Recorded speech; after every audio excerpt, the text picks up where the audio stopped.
Good afternoon, and thank you for having me on your show.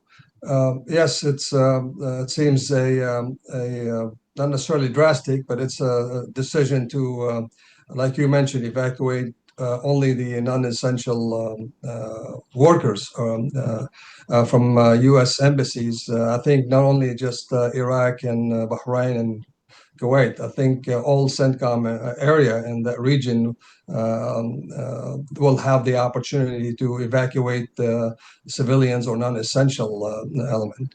And now, what triggers this threat? I mean, it has not been specified.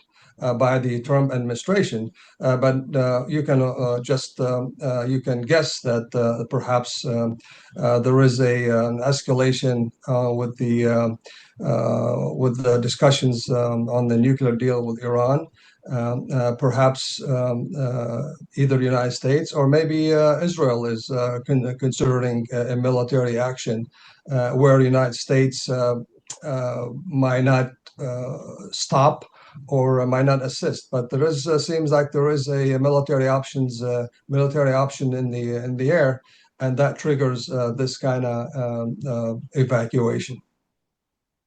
Um, that's pretty clear. I mean, the diplomatic discussions have been going on for a while. It's taken more time than what President Trump and the administration would like to take.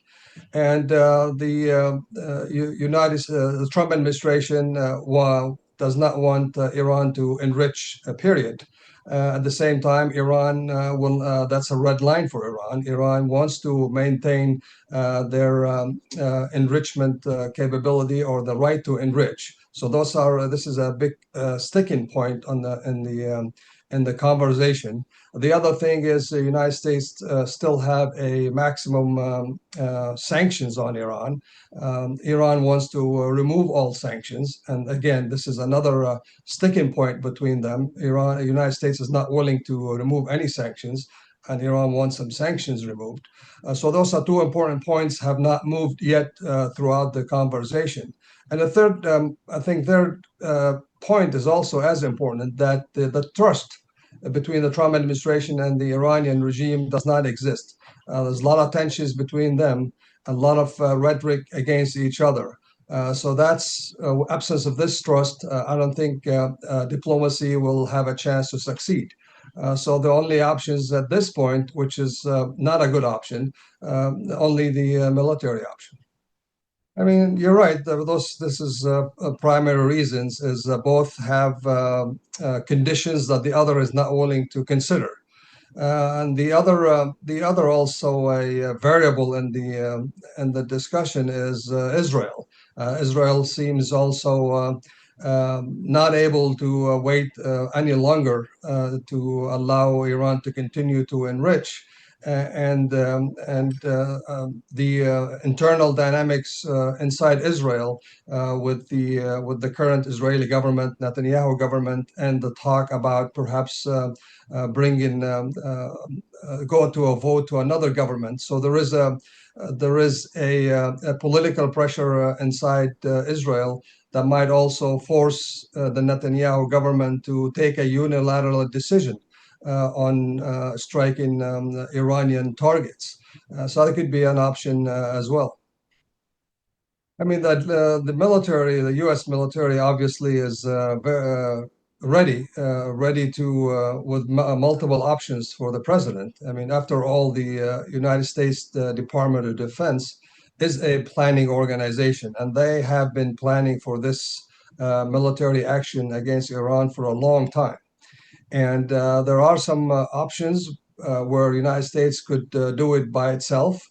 And also there are plans that Israel and the United States has been rehearsing together for it. They have done multiple joint exercises between the United States and Israel to conduct such strategic strike against Iran. So the plans are there. There are plans that is perhaps more extensive than the other. All that hinges on the timing and on the political decision from the Trump administration or from Israel.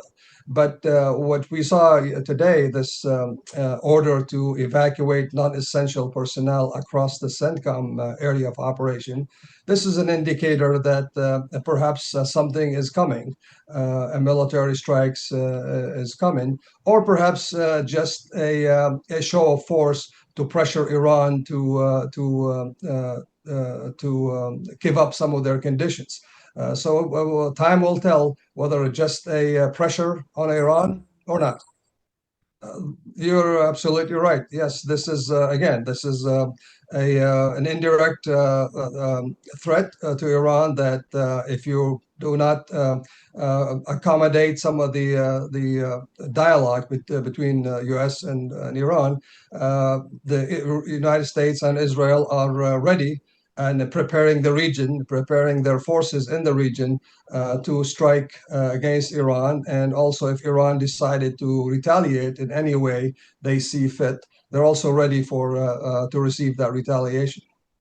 Well, there is a plan for all of the above. It depends. I mean, I'm sure that some of the non-nuclear military capabilities or infrastructure, especially the infrastructure that deal with the missile technology or the ballistic missiles infrastructure that deal with drones as well. They're all on the target list for sure. But one thing on the military aspect, this obviously may be able to destroy most of the infrastructure, but will not stop the Iranian program. The know-how they already have it. The capability of manufacturing advanced centrifuges, they already have that. So the military strike would perhaps only delay their program maybe 5 or 10 years, depends on how extensive is the military operation, but will not end this tense relationship between Iran, United States, and Israel.